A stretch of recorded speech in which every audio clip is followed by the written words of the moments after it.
You'll find it on page 459, and it'd be a good idea to turn there. It is one of these, some of these chapters or episodes are shorter than others. This one is one of the longer stories, and so it's especially good, I think, to have it open in front of you.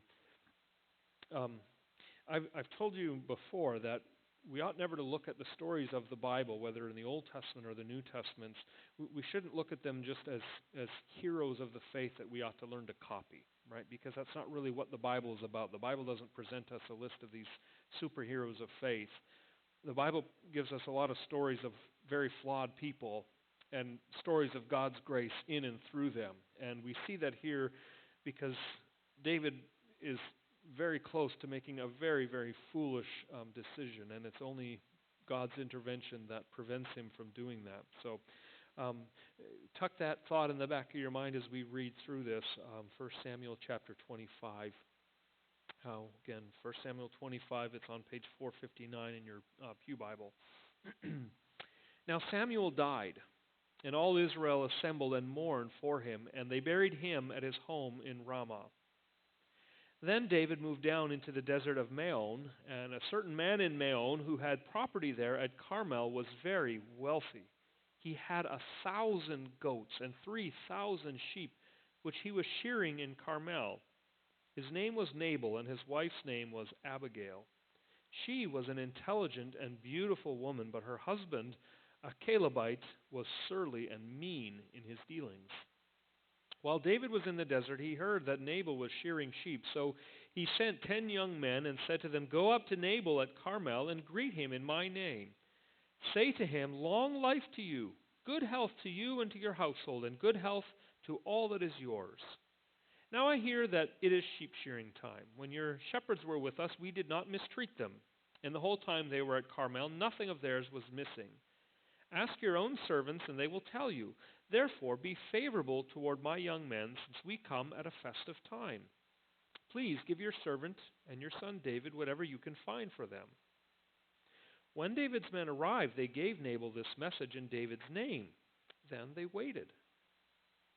Nabal answered David's servants, "Who is this David? Who is this son of Jesse? Many servants are breaking away from their masters these days. Why should I take my bread and water and the meat I have slaughtered for my shearers and give it to men coming from who knows where?" David's men turned around and went back. When they arrived, they reported every word. David said to his men, "Put on your swords."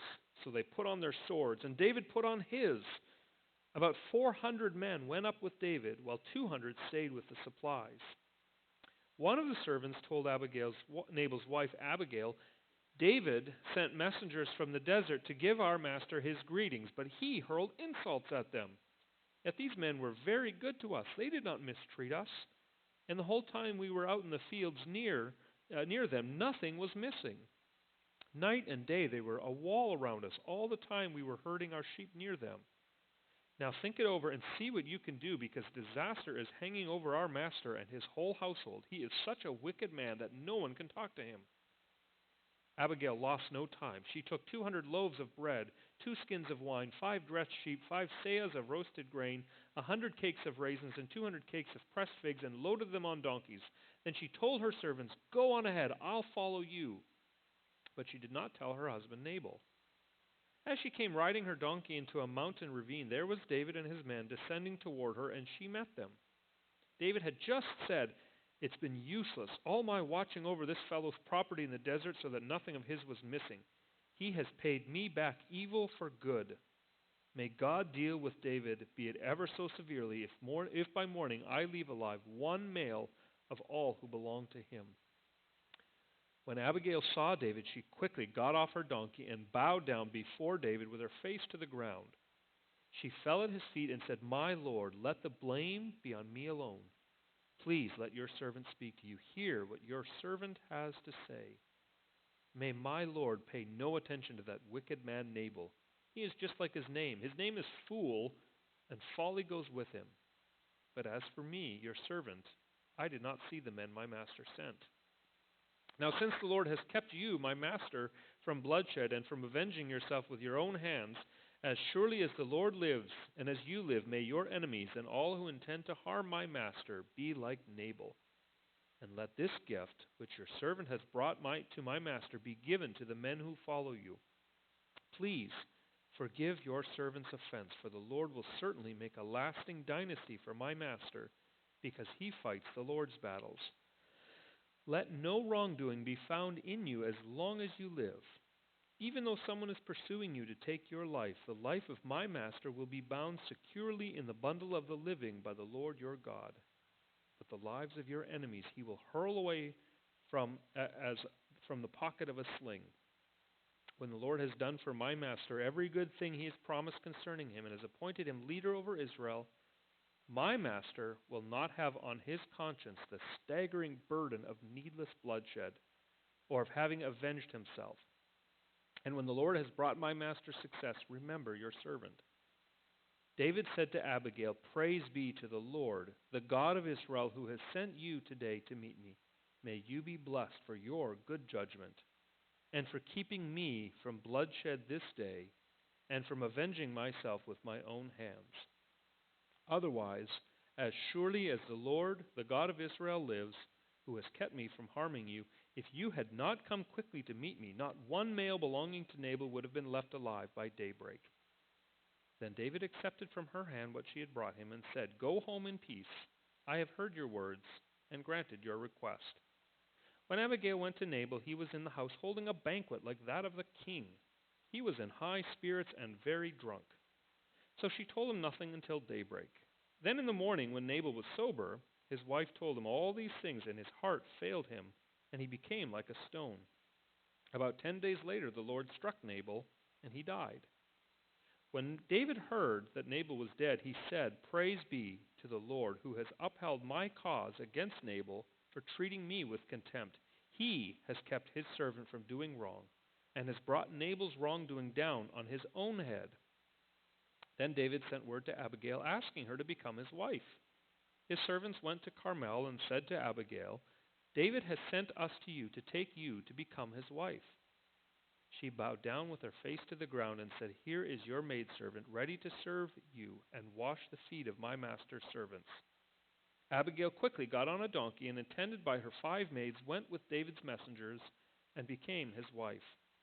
David had also married Ahinoam of Jezreel, and they both were his wives. But Saul had given his daughter Michal, David's wife, to Paltiel, son of Laish, who was from Gallim.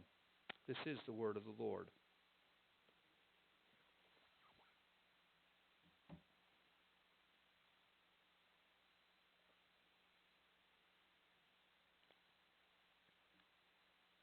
Well, brothers and sisters, have you ever known a couple that seemed just really mismatched? Right? Like, have you ever known a couple where you just sort of wonder, it's not even necessarily a bad thing, you just notice they are so different, they're about as opposite as they get, and yet somehow it works. Right? Like maybe she's into international politics and global affairs and international economics and everything like that, and he just likes to stay home and play video games all day. And it kind of works. I mean, they seem committed. They seem to be in love with one another, and sort of say, okay, well, whatever works, right? Or maybe it's a couple where he's really extroverted. Like he can't get enough of going around talking to people and socializing and going out to different social events and gatherings, and he moves from person to person talking, and he comes home energized. Right? You're a classic extrovert, and she's an introvert. Right? She'd just be content to sit at home and reading a book by herself, and yet somehow it works, right? And then there are couples where it is a little more sinister, you might say. Right? One of them is just nasty, cruel, even selfish. All he or she can think of is my needs and doesn't care about anyone else. And on the other hand, the other person in the couple is as generous as can possibly be, as kind and warm-hearted. And you wonder, how in the world did these two get together? How does that marriage work even? We meet a couple like that here in 1 Samuel 25. Now, this isn't really a romance. Valentine's Day and all, I guess this isn't a love story exactly. This is a story of, well, first of all, two very, very mismatched people, Nabal and Abigail. But more than that, this is a story of grace. This is a story where we see God's grace intervening in what could have been an absolutely disastrous story, an otherwise absolutely disastrous situation. We meet the couple in verse 3, actually starting in verse 3, and we're told that her name is Abigail. Abigail is a Hebrew name. It actually means my father's joy. And you know how in Old Testament times names were often given based on personality or based on circumstances, right? Names were pretty intentionally given. And so I wonder, was little Abigail born and she was just the delight in her father's eyes? Maybe he loved just throwing her up in the air and listening to her giggle and reading stories to her and playing, and she grew up in a wonderful home, a warm and caring home, and she just lived into that name. She became this person who was the joy of her father, but more importantly was the joy of her Father in heaven. Right? You get the sense, and we're told right away in the first part of chapter 25, the first couple of verses, that she is intelligent and she's also very beautiful. And we see that borne out in this story. We see her wisdom. We see her intelligence. We see how she's able to read the situation and intervene in a crisis and fix what otherwise would have been a terrible situation. Right? Abigail is a wise and thoughtful, intelligent woman. And somehow she ended up with a guy like Nabal. Nabal is a Hebrew name too. It's a name that means the fool. But you know what? We don't even meet Nabal until we've met his possessions. Just take a look at verse 3 there. We just read that there was a man named in Maon, and then we meet his property. We meet his property first. Did you notice that? We meet his camels, his sheep, his goats. He was very wealthy. It's like the narrator of this story wants us to focus on the man's wealth. Not so that we're impressed by it, but so that we see something characteristic of Nabal. Nabal was a man defined by his wealth. His wealth was most important to him. And we see that playing out in this whole story. Nabal, he can't be bothered to share anything with David. He can't be bothered to do anything generous. He throws this enormous party, a party like a king, where all he does is just indulge his own needs. Nabal is a man defined by his wealth. And you wonder, how does a guy like this get a name like Nabal? What kind of a parent names his son Fool? And you just sort of picture that, right? When sun is starting to set and it's time to get the kids in and ready for bed, do his parents stand out the front door and say, "Fool, fool, come in. It's time for bed," right? And you wonder. I don't want to psychologize this here, but you just kind of wonder, what's this like? This kid grows up and he's called a fool. He's named a fool from the very beginning, and he just kind of grows into that and lives into that name. There's a little play on words in verse 3. We read in verse 3 that he's a Calebite. That can mean two things at the same time. It can mean that he was from the family of Caleb, Joshua and Caleb. It can mean that, but at the same time it's a Hebrew word that can mean like his heart. Right? Like his heart. So he's a man like his heart. Now what in the world does that mean? Well, there's that passage, it's in Psalms and Proverbs, it's repeated a number of times, where it says, "A fool says in his heart, there is no God." And I think this is the writer's very clever way of saying Nabal is a man who said in his heart, there is no God. He's a man who lived for himself. He was self-indulgent, materialistic, and foolish. And somehow he met and married this beautiful and intelligent woman named Abigail. But the real crisis begins when David sends his servants up to Nabal to ask for some very simple provisions. It was time to shear the sheep, and that meant that the money was coming in. It meant the end of the season, and so what you did is you'd have a big party. You would celebrate, right? It's like time to party. That was pretty normal. There was nothing really wrong with that. But David and his men, they don't really have the financial wherewithal to throw a party for themselves and to have a feast and a festival. So what do? David sends his servants and says, we've helped Nabal out all these months. We've guarded his sheep. We've mingled with his men. We've never stolen anything from them. We've been very good to Nabal. So the least Nabal could do is give us some food and a little bit of wine and something so that we could share in the feast. It's a little bit like at Christmas time when we're more inclined to help those maybe with less resources and less financial resources because you want them to be able to celebrate as well. Right? Same kind of idea here. David wants some food to celebrate the feast. He sends the messengers up. The messengers repeat that request to Nabal. And in verse 10, we read Nabal's scathing reply. Who is this David? Who is this son of Jesse? And those words are dripping with sarcasm. Who is this guy David that I should help him? Who is this son of Jesse? And then to add insult to injury, a lot of servants are leaving their master these days, right? It's a way of saying, this guy's not even loyal to anyone, right? He'll be loyal to you 1 minute and then leave you the next. He can't be trusted. There's a passage in the book of Isaiah, in Isaiah chapter 32. And in Isaiah 32 it says that a foolish man leaves no food for the hungry and nothing to drink for the thirsty. Right? A foolish man cares nothing for those in need. A foolish man won't even give of his own resources to care for people around them. And Nabal is as foolish as they come. You hear this story, you can't help, I don't think, but think of the parable that Jesus tells you. Remember the parable of the rich fool? Right, here was a guy that his harvest was abundant, right? The grain was coming in, and it was coming in more and more, and he finally says, I need to build bigger barns.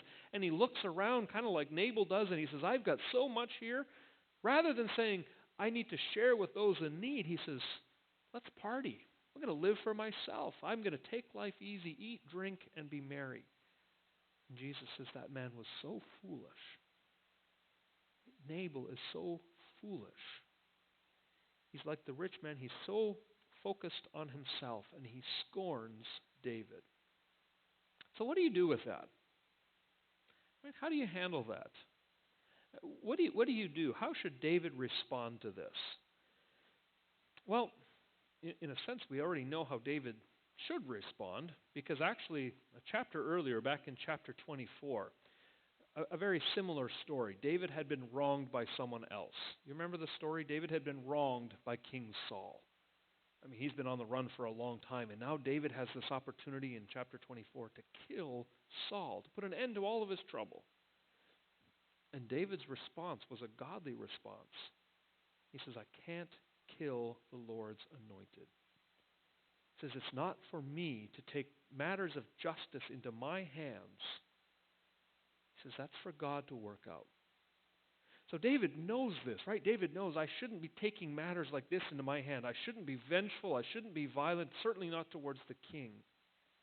But it seems like he's completely forgotten that lesson by the time chapter 25 rolls around. If you look at verse 13, look at how the text is written. David's men come back to him and they report what they've heard from Nabal. And David says, put on your swords. So they put on their swords, and David put on his. And even in the Hebrew, it throws in an extra sword there for good measure. Sword, sword, sword. The narrator wants us to see that David's gut reaction here when he's been wronged by this fool is to go out and get vengeance, to shed blood, even the score. And we read 2 times that David makes a vow that not only Nabal would be killed, but anyone related to Nabal would be slaughtered. David is out for blood. He is serious here about exacting revenge. Now, I don't know about you. Can you think of a time when you have been wronged by a fool? And what do you do with that? Now, I know we're not going to necessarily go out and look to kill someone physically, but you've been in that spot where someone has done something that has humiliated you, has deeply hurt you, has made you really, really angry. Maybe it's someone who publicly embarrasses you. Someone at work, right? The boss comes in and tears a strip off of you and leaves you completely humiliated. Family member, son-in-law, daughter-in-law. And they've done something so painful and so upsetting, and all you want to do If not literally, then certainly figuratively. Sword, sword, sword. Let's get back at them. Let's even the score. I'm going to say the same thing to them they said to me. You've been there, right? You want to get revenge. You want to put them in their place. And you feel justified. You say, they deserve it. They have it coming. Look what they've done to me. What are we supposed to do? What should we do? Well, let's jump ahead for a moment. Let's, in fact, jump to nearly the very end of the story, because actually David is caught in his mistake, and he has a last-minute change of course. So he doesn't go through with his sword plan. He changes course. In verses 32 through 34, we read this speech that he gives to the wise and intelligent Abigail. Abigail comes in, and we'll get to that in just a minute, but she comes in and she pleads that David wouldn't do it, and then David realizes his foolish mistake. And in verses 32 through 34, he says, oh my goodness, I can't believe I was about to do this. You stopped me. Praise God for you, because you, Abigail, stepped in and prevented me from doing something foolish. Right? David recognizes his foolishness. David knows that he should have left this matter in God's hands. He knows that he should have let God sort this out. Let God deal with the people who have done wrong to him. And in verse 39, he actually says as much. And David hears that Nabal is dead, and he says, praise the Lord who has upheld my cause against Nabal for treating me with contempt. In other words, David says, I remember now God will handle this. God will deal with the people who have done wrong to me. And it's like David is saying, I realize and I remember now I shouldn't be in the revenge business. I shouldn't be in the revenge business. Right? Let God handle that. And indeed, that's what God does. God deals with Nabal. He allows Nabal to die, actually, as a form of judgment on him. We'll come back to that in a minute. But here's the question. What does God want from us? In those moments when someone does you wrong, when someone hurts you, and you're justified in your anger, what are we supposed to do? Well, I think, again, really at least two things. First of all, trust that God will deal with the fools.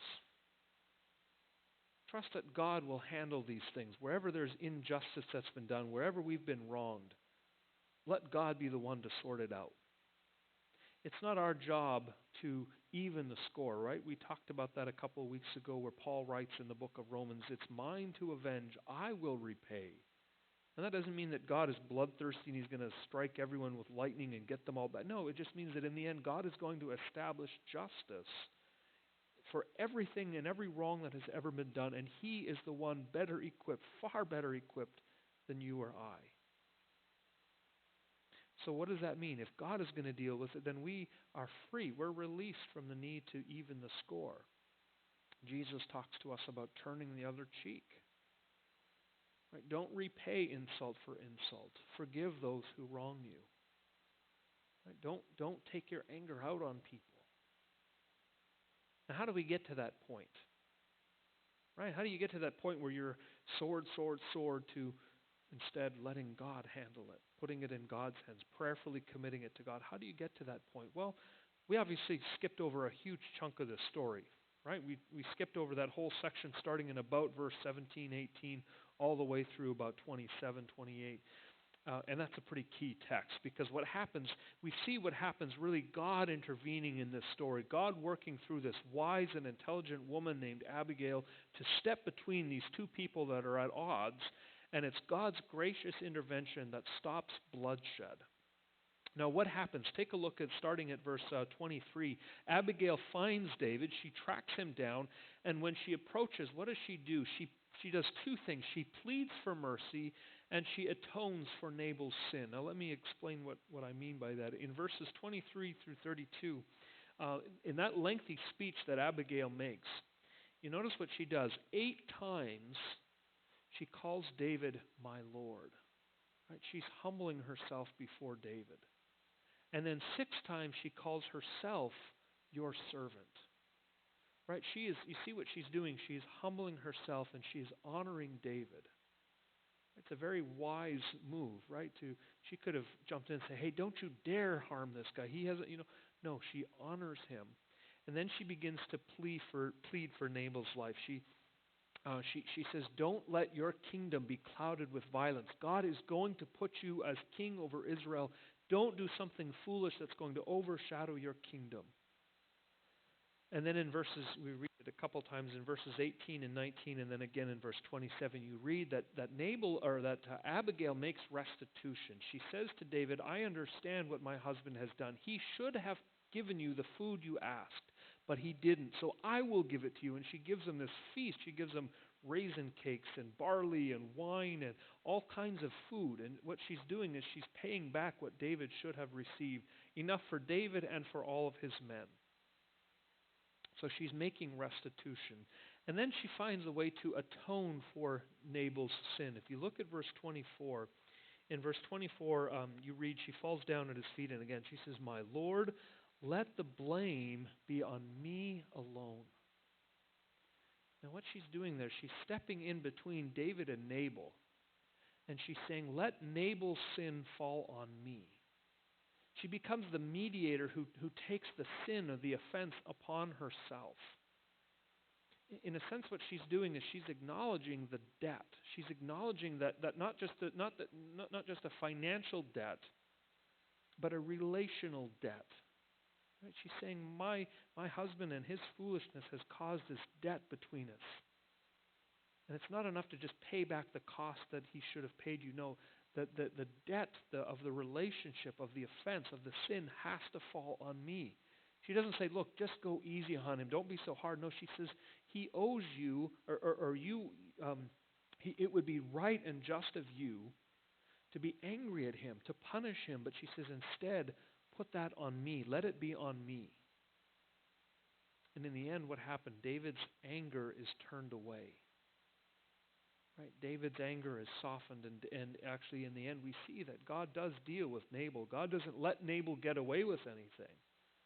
Right? Abigail comes home, and there she finds her, the house is full of all these party guests, and the wine is flowing pretty freely, and Nabal is drunk, and she has to tell him somehow that, "Yeah, by the way, I know you promised you weren't going to give any food to Nabal, but I gave him lots of food to David." She says, she needs to tell him, "I gave him all kinds of food."